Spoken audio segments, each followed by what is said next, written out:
gets more barrels, gets the height. If you Oh shit, Jim, sorry, we're supposed to go left up there, mate. That's all right. Just do a Yui, mate. Sorry about that.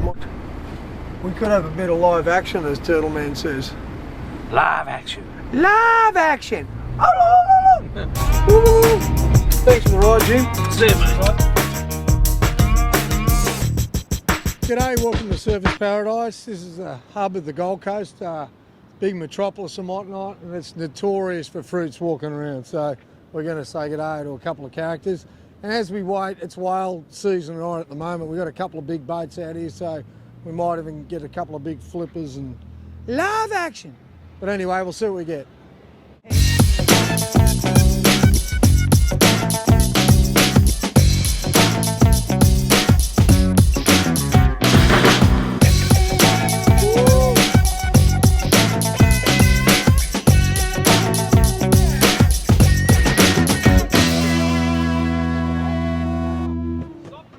Sir, mate, I just want to commend you on this, style's a commodity you can't buy, and you've certainly got a ton of your own style there. Oh, thank you very much. Now, obviously, you don't copy anyone. This is your own act here. Yeah, this is definitely my own style. I've been working on it for a long time. Mate, it's skateboarding, but you know when you look at surfing, they've got all these crazy moves now. You go, God, is he an acrobat or a gymnast or a magician? You're in the same class, but on the sideboard. So talk us through a couple of those moves. There's always like a pivot off your front foot. Explain that to me. Yeah, well, it's kind of hard to explain, to be honest. But yeah, it's kind of just a lot of fancy footwork, kind of because it derives from like the old school longboarding. Mm-hmm. So yeah, it's just like that combined with dancing itself, because I do a lot of dancing as well. And just the fusion of the two, I just love it. It's just great to see the way you're expressing yourself here. A lot of people these days, they're so antsy and slaves to fashion. It's like, you know, be yourself, there's no one better qualified. Pretty much. So tell us your name, mate. Milan. All right. Now, would you be kind enough just to do another quick little circus for us? And just in a nutshell, where are you from originally, mate? Originally, I'm from South Australia, but I've lived here on the coast for years.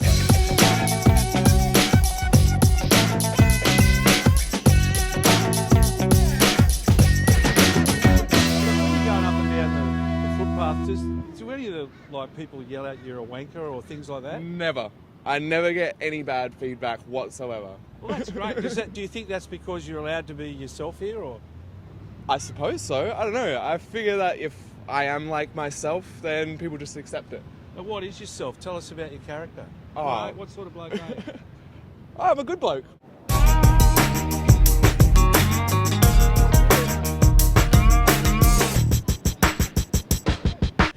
All right, my friend, are you part of the Gold Coast? Do you live here? No, I'm from Scotland. You're from Scotland, are you, lad? Yes. What part of Scotland? Glasgow. Glasgow. And what brings you all the way here? Over for the wedding. My son's getting married. Is he? Yep. And whereabouts? Here on the coast? Just down the road there. What do you think? What do you think about that? Are you happy about it? Oh yes, yes. As long as he's happy, I'm happy. And is she a nice-looking lady? Yes. So will your son be wearing a kilt for his wedding? No. No? No, that's a myth. That's we don't all wear kilts. Oh really? No. I thought that was traditional when you had a wedding or a major ceremony, you'd wear the old kilt. No. What about bagpipes? Surely we've got some bagpipes there. I don't think so. No? They might have the music, but that's about it. Right, what's your impression of this place? I mean, it's so so different to Glasgow. Oh, definitely. Well, the weather for a start. Just everything's beautiful about it. Yeah? Couldn't fault. I'd love to stay here. I had a number plate like that. Do you remember that chick, Natalie Imbruglia or whatever her name is? Mm-hmm. They had this story on her on one of those Pommy shows, because she lives in England. And they said, what's your favourite place you've ever been? She goes, I don't have to go anywhere. She said, back home in Australia, every year since I was born, my family goes to Currumbin. And we stay near the Currumbin Creek on the beachfront there, and I'm going, fuck, that's a big rap for our area. She's on international TV saying, oh, that's the only place I ever go.